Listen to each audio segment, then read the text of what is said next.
ಪ್ರೀತಿಯ ವೀಕ್ಷಕರೇ, ನಿಮ್ಮೆಲ್ಲರಿಗೂ ನಮಸ್ಕಾರ. ನಾನು ಕೆಜೆ ಹಳ್ಳಿ ಸುರೇಶ್. ಭಾರತ ದೇಶದ ಮತ್ತು ಕರ್ನಾಟಕದ ಎಂಎಲ್ಎ ಎಂಪಿಗಳೇ, ಹಿಂದೂ ಮುಖಂಡರೇ, RSS ನಾಯಕರುಗಳೇ, ಒಂದು ಚಾಲೆಂಜ್. ಎಲ್ಲ ಕರ್ನಾಟಕದ ಸಮಸ್ತ ಪ್ರಜ್ಞಾವಂತ ಜನರು ಈ ಹಿಂದೂ ಮುಖಂಡರಿಗೆ, ಗೋಭಕ್ತರಿಗೆ ಒಂದು ಓಪನ್ ಚಾಲೆಂಜ್ಗೆ ನೀವು ರೆಡಿ ಇದ್ದೀರಾ? ನೀವು ಓಪನ್ ಚಾಲೆಂಜ್ ಅನ್ನ ನೀವು ಅಕ್ಸೆಪ್ಟ್ ಮಾಡ್ಕೊಂಡಿದ್ರೆ ಮಾತ್ರ ನೀವು ಗೋಮಾತೆಯ ಪ್ರೇಮವನ್ನ ಸಾಬೀತುಪಡಿಸಲು ಸಾಧ್ಯ. ಆ ಚಾಲೆಂಜ್ ಏನು ಅಂತ ನಾನು ಹೇಳ್ತೀನಿ.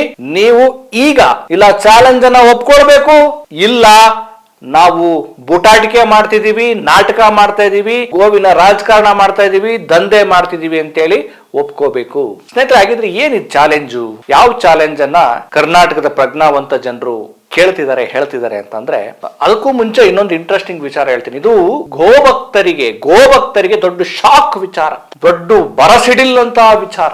ಒಂದ್ ಕಡೆ ಮುಸ್ಲಿಂ ಸಮುದಾಯದ ಎಲ್ಲ ಮುಖಂಡರುಗಳು ಗೋವನ್ನ ರಾಷ್ಟ್ರೀಯ ಪ್ರಾಣಿಯನ್ನ ಮಾಡ್ರಪ್ಪ, ನಮಗೆ ನಿಮ್ಮ ತಲೆನೋವು ಬೇಡ, ಪ್ರಾಣಿ ನಿಮ್ಮಿಷ್ಟ, ನಾವು ಗೋವನ್ನ ಖರೀದಿಯನ್ನು ಮಾಡಲ್ಲ, ಗೋವನ್ನ ನಾವು ತಿನ್ನೋದು ಇಲ್ಲ, ನಾವು ವ್ಯಾಪಾರಕ್ಕೂ ಬರಲ್ಲ, ನಾವು ಗೋವನ್ನ ತಿನ್ಲೇಬೇಕು ಅಂತ ಏನಿಲ್ಲ, ಬೇರೆ ಬೇರೆ ಆಹಾರವನ್ನು ನಾವು ತಿನ್ನಬಹುದು, ಕುರಿ, ಕೋಳಿ, ಮೇಕೆ ಇವೆಲ್ಲ ಇದೆ, ತಿನ್ಬೋದು, ಏನ್ ತೊಂದರೆ ಇಲ್ಲ, ನಿಮ್ಗೆ ಅಷ್ಟೊಂದು ಭಾವನಾತ್ಮಕ ವಿಚಾರ ಇದ್ರೆ ನೀವು ರಾಷ್ಟ್ರೀಯ ಪ್ರಾಣಿ ಮಾಡೇ ಬಿಡಿ ಅಂತೇಳಿ ಆಗ್ರಹ ಪಡಿಸೋದು. ಯಾವಾಗ ಮುಸ್ಲಿಂ ಸಮುದಾಯದಿಂದ ಇಂಥದ್ದೊಂದು ಇದನ್ನೊಂದು ರೀತಿ ಮಾಸ್ಟರ್ ಸ್ಟ್ರೋಕ್ ಅಂತಾನೆ ಹೇಳ್ಬೋದು. ಪಾಪ ಎಷ್ಟು ದಿನ ಅಂತ ಸಹಿಸ್ಕೊಳ್ತಾರೆ ಈ ಗೋವಿನ ಗೂಂಡಾಗಳ ಬೂಟಾಟಿಕೆಯನ್ನ, ರಾಜಕಾರಣವನ್ನ, ನಾಟಕವನ್ನ, ಈ ಆಷಾಢ ಭೂತಿತನವನ್ನ ಹೇಳೇ ಬಿಟ್ರು. ಆಯ್ತು, ಅದೇನಾಗುತ್ತೋ ಆಗ್ಲಿ, ಮಾಡೇ ಬಿಡಿ ನೋಡೋಣ ಅಂತ. ಯಾವಾಗ ಮುಸ್ಲಿಂ ಸಮುದಾಯದಿಂದ ಈ ರೀತಿ ಘೋಷಣೆ ಬಂತೋ ಏನ್ ತಗಳಿ, ಎಲ್ಲರೂ ಅದನ್ನೇ ಪ್ರಚಾರ ಮಾಡಿದ್ರು. ಗೋವು ರಾಷ್ಟ್ರೀಯ ಪ್ರಾಣಿ ಆಗ್ಲೇಬೇಕು, ಗೋವು ರಾಷ್ಟ್ರೀಯ ಪ್ರಾಣಿ.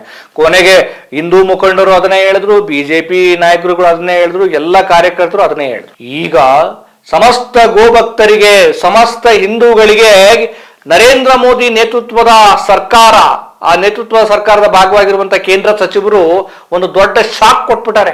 ಏನು ಅಂದ್ರೆ, ನೋಡ್ರಪ್ಪ, ನೀವ್ ಇಷ್ಟೆಲ್ಲ ಬಾಯಿ ಬಡ್ಕೊಳ್ತಾ ಇದ್ದೀರಾ, ಗೋವು ರಾಷ್ಟ್ರೀಯ ಪ್ರಾಣಿ ಮಾಡಿ ಹಾಗೆ ಹೀಗೆ ಅಂತೇಳಿ, ನಮ್ಮ ಮುಂದೆ ಅಂದ್ರೆ ನರೇಂದ್ರ ಮೋದಿ ಸರ್ಕಾರದ ಮುಂದೆ ಗೋವನ್ನ ರಾಷ್ಟ್ರೀಯ ಪ್ರಾಣಿಯನ್ನಾಗಿ ಮಾಡಬೇಕು ಅನ್ನುವಂತ ಪ್ರಸ್ತಾಪ ಇಲ್ಲ, ನಾವು ಮಾಡೋದಿಲ್ಲ. ಆಮೇಲೆ ನಾವು ಎಲ್ಲಾ ಸ್ಟೇಟ್ ಅಲ್ಲೂ ಗೋಹತ್ಯೆ ನಿಷೇಧ ಕಾಯ್ದೆನ ಜಾರಿಗೆ ತರಬೇಕು ಅನ್ನುವಂತ ಮೈಂಡ್ ಸೆಟ್ ಇಲ್ಲ. ನೀವೆಷ್ಟಾರ ಬಾಯಿ ಬಡ್ಕೊಳ್ಳಿ. ಏನ್ ಮಾಡ್ತೀರಾ ಗೋಭಕ್ತರೇ? ನಿಮ್ಮದೇ ಸರ್ಕಾರ ನಿಮಗೇ ಗೂಟ ಹೊಡಿತಾ ಇದೆಯಲ್ಲ, ಇದೇನಿದು? ಎಂತ ಅನ್ಯಾಯ! ನೀವು ನೋಡಿದ್ರೆ ಓದ್ ಕಡೆ ಎಲ್ಲ ಗೋಮಾತೆ, ಗೋಪ್ರೀತಿ ಅಂತೇಳಿ ಹೇಳ್ತೀರಾ, ಅವರು ಹೇಳ್ತಾರೆ. ಈಗ ನೋಡಿದ್ರೆ ಕೇಂದ್ರದ ಕಾನೂನು ಸಚಿವರು ಏನ್ ಹೇಳಿದ್ದಾರೆ, ಹಸುವನ್ನ ರಾಷ್ಟ್ರೀಯ ಪ್ರಾಣಿ ಮತ್ತೆ ಗೋಹತ್ಯೆ ನಿಷೇಧಿಸುವ ಯಾವುದೇ ಪ್ರಸ್ತಾಪ ಕೇಂದ್ರ ಸರ್ಕಾರದ ಮುಂದೆ ಇಲ್ಲ. ಅಲ್ಲಿಗೆ ನಿಮ್ಮ ಕತೆ ಮುಗೀತು, ಟುಸ್ ಪಟಾಕಿ. ಯಾಕೆ ಸುಮ್ಮನೆ ನಾಟಕ ಆಡ್ತೀರಾ? ಯಾಕೆ ಸುಮ್ಮನೆ ಆ ವಾಹನಗಳನ್ನ ತಡೆಯೋದು, ಆ ರೈತರ ಹತ್ರ ಕ್ಯಾಕರಿಸಿ ಚೀತು ಅಂತ ಉಗುಳಿಸ್ಕೊಳ್ಳೋದು ಬೇಕಾ ಇವೆಲ್ಲ? ರೈತರಂತೂ ನೀವು ಎಲ್ಲರ ಸಿಕ್ಕಿಬಿಟ್ರೆ ಹಂಗಲ್ಲ, ಅಟ್ಟಾಡಿಸ್ಕೊಂಡು ಆಟ ಆಡಿಸ್ತಾರೆ. ಆ ಲೆವೆಲ್ಗೆ ಹತಾಶಕ್ಕೆ ಹೋಗ್ಬಿಟ್ಟಾರೆ. ಅವ್ರಿಗೆ ಮಾರಾಟ ಮಾಡಕ್ಕೂ ಆಗ್ತಾ ಇಲ್ಲ, ಅವ್ರಿಗೆ ಬೇಕಾದ ಸೌಕರ್ಯವನ್ನೂ ಕೊಡಲ್ಲ. ಗೋಮಾತೆ, ನಾನು ಗೋರಕ್ಷಕ, ಫೋನ್ ಪೇ ಮಾಡಿ, ಗೂಗಲ್ ಪೇ ಮಾಡಿ, ನನಗೆ ರಕ್ಷಣೆ ಕೊಡಿ, ಭಯ ಇದೆ. ಏನ್ ಡ್ರಾಮಾ ಗಿರಾಕಿಗಳು ಇವರೆಲ್ಲ. ಇದು ಇರ್ಲಿ, ಈಗ ನಿಜವಾದ ಅಸಲಿ ವಿಚಾರಕ್ಕೆ ಬರ್ತೀನಿ. ಈಗ ಕರ್ನಾಟಕದ ಪ್ರಜ್ಞಾವಂತ ಜನರು, ಬಿಜೆಪಿಯ MLAಗಳು, MP ಗಳು, ಕೇಂದ್ರ ಸಚಿವರುಗಳು, ಇವರೆಲ್ಲ ಪ್ರತಿಷ್ಠಿತರಿದಾರಲ್ಲ, ಅವರ ಎಲ್ಲ ಭವ್ಯವಾದ ಬಂಗಲೆಗಳಲ್ಲಿ ದನ ಕರುಗಳಿಗಾಗಿ, ಹಸುವಿಗಾಗಿ ಕೊಟ್ಟಿಗೆಗಳನ್ನ ಕಟ್ಟೋಕೆ ರೆಡಿ ಇದಾರ. ನೀವು ನಿಜವಾಗ್ಲೂ ಭಾರತೀಯರಾಗಿದ್ರೆ, ನೀವು ನಿಜವಾಗ್ಲೂ ಗೋಭಕ್ತರೇ ಆಗಿದ್ರೆ, ನೀವು ನಿಜವಾಗ್ಲೂ ಗೋವನ್ನ ಪ್ರೀತಿ ಮಾಡ್ತಾ ಇದ್ರೆ, ನಾನು ಈ ಮೂಲಕ ಕೇಳಕ್ ಬಯಸ್ತೀನಿ. ಆಮೇಲೆ ಏನು ಬಿಜೆಪಿಯ ಕಾರ್ಯಕರ್ತರಿದ್ದೀರಿ, ನೀವು ಕೇಳಿ. ಅಲ್ಲಿಗೆ ನೀವು ಅವರ ಪ್ರೀತಿಯನ್ನ, ಅವರು ಎಷ್ಟರ ಮಟ್ಟಿಗೆ ಇದೆ ಗೋವಿನ ಮೇಲೆ ಪ್ರೀತಿಯನ್ನ ಅರ್ಥ ಮಾಡ್ಕೊಳ್ಳಿ. ಬಿಜೆಪಿಯ ಕಾರ್ಯಕರ್ತರು, ಹಿಂದೂ ಪರ ಸಂಘಟನೆಯ ಕಾರ್ಯಕರ್ತರು ಎಲ್ಲರೂ ಕೂಡ ಈ MLAಗಳ ಹತ್ರ ಹೋಗಿ ಅವರ ಭವ್ಯವಾದ ಬಂಗಲೆಗಳಲ್ಲಿ ಗೋವಿಗಾಗಿ ಕೊಟ್ಟಿಗೆಗನ್ನ ಕಟ್ಟೋದಕ್ಕೆ ರೆಡಿ ಇದಾರಾ? ನಮ್ಮ ರೈತರು ಬಂದು ಅಲ್ಲಿ ಬಿಡ್ತಾರೆ, ಕಟ್ಟಕ್ ರೆಡಿ ಇದಾರಾ ಅಂತ ಕೇಳೋದಲ್ಲ. ನಿಮಗೆ ನಿಜವಾಗ್ಲೂ ಗೋವಿನ ಬಗ್ಗೆ ಪ್ರೀತಿ ಇದ್ರೆ ನಾಟಕ ಮಾಡಬೇಡಿ. ನಿಜವಾಗ್ಲೂ ನೀವು ಗೋ ರಕ್ಷಕರಾಗಿದ್ರೆ, ಗೋ ಮೇಲಿನ ಭಕ್ತಿ ಉಳ್ಳವರಾಗಿದ್ರೆ, ಎಲ್ಲಾ ಶಾಸಕ, ಎಲ್ಲಾ MLA, ಎಲ್ಲ MP, ಎಲ್ಲಾ BJPಯ ಸಚಿವರುಗಳು, RSS ನಾಯಕರು ಎಲ್ಲ ದೊಡ್ಡ ದೊಡ್ಡ ಬಂಗಲೆ ಕಟ್ಕೊಂಡಿದ್ರಲ್ಲ, ಒಂದು ಕೊಟ್ಟಿಗೆ ಕಟ್ಕೊಳ್ಳಿ. ತಾಕತ್ತಿದ್ರೆ, ನಿಜವಾಗ್ಲೂ ನೀವು ಈ ದೇಶದ ಪ್ರಜೆಗಳೇ ಆಗಿದ್ರೆ, ಗೋವಿನ ಮೇಲೆ ಪ್ರೀತಿ ಇರೋರೇ ಆಗಿದ್ರೆ ಕಟ್ಟಿ.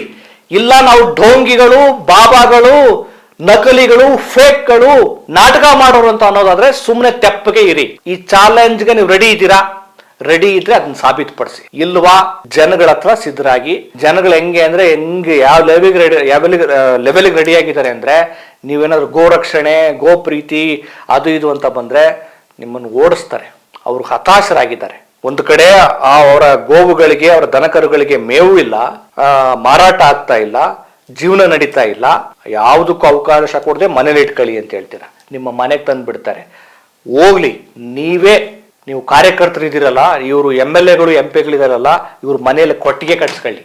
ಕೊಟ್ಟಿಗೆ ಕಟ್ಟಿ ಆಮೇಲೆ ನಿಮ್ಮ ಗೋಪ್ರೀತಿಯನ್ನು ಸಾಬೀತುಪಡಿಸಿ. ನಾಟಕ ಮಾಡಕ್ ಹೋಗ್ಬೇಡಿ. ನಿಮ್ಮ ಕೇಂದ್ರ ಸರ್ಕಾರ, ನಿಮ್ಮ ಮೋದಿ ಸರ್ಕಾರವು ಏನು ಗೋವನ್ನ ರಾಷ್ಟ್ರೀಯ ಪ್ರಾಣಿಯನ್ನಾಗಿ ಮಾಡಲ್ಲ. ಯಾಕೆ ಗೊತ್ತಾ? ಗುಗ್ಗುಗಳ, ಮೊಬ್ಬು ಭಕ್ತರ ಯಾಕೆ ಮಾಡಲ್ಲ ಗೊತ್ತಾ? ಆ ರೀತಿ ಮಾಡಿದ್ರೆ ಸಾವಿರಾರು ಕೋಟಿ ವಿದೇಶಕ್ಕೆ ಗೋ ಮಾಂಸವನ್ನ, ಬೇರೆ ಬೇರೆ ದನಕರುಗಳ ಮಾಂಸವನ್ನ ಕತ್ತರಿಸಿ ವಿದೇಶಕ್ಕೆ ಕಳಿಸ್ತಾರಲ್ಲ, ಆ ದುಡ್ಡು ಸಾವಿರಾರು ಕೋಟಿ ದುಡ್ಡು ಬರೋದು ನಿಲ್ಲುತ್ತೆ. ಆಮೇಲೆ ಬೀಫ್ ಎಕ್ಸ್ಪೋರ್ಟ್ ಕಂಪನಿಗಳಿದಾವಲ್ಲ, ಆ ಕಂಪನಿಗಳೆಲ್ಲವೂ ಕೂಡ BJPಯ ನಾಯಕರುಗಳಿಗೆ ಸಂಬಂಧಪಟ್ಟವು. ಅದ್ರ ಬಗ್ಗೆ ಇನ್ನೊಂದು ವಿಡಿಯೋ ಡೀಟೇಲ್ ಆಗಿ ಮಾಡ್ತೀನಿ. ಯಾರ್ಯಾರ ಒಡೆತನ, ಎಷ್ಟೆಷ್ಟು ಕೋಟಿ ವಹಿವಾಟು ಮಾಡ್ತಾರೆ, ಏನು ಎತ್ತ ಅಂತ. ಇನ್ನೊಂದು ಇಂಟ್ರೆಸ್ಟಿಂಗ್ ವಿಚಾರ ಗೊತ್ತಾ? ಈ ಎಕ್ಸ್ಪೋರ್ಟ್ ಕಂಪನಿಗಳಿಂದ ಮೋದಿ ಸರ್ಕಾರ ಎಲೆಕ್ಟ್ರೋಲ್ ಬಾಂಡ್, ಒಂದು ಏನು ದೇಣಿಗೆ ರೂಪದಲ್ಲಿ ಕೋಟಿ ದುಡ್ಡನ್ನ ಎಣಿಸಿದ್ದಾರೆ. ಜನ ಕಾಂಚಾಣ. ಗೋಮಾತೆ, ಸುಮ್ಮನೆ ಗೋಮಾತೆ ನಾಟಕ ಮಾಡಬೇಕು, ಆ ಕಡೆ ಕಟ್ ಮಾಡ್ತಿರ್ಬೇಕು, ಕಳಿಸ್ತಾ ಇರಬೇಕು. ನೀವ್ ಯಾಕ್ರಯ ಒದ್ದಾಡ್ತೀರಿ?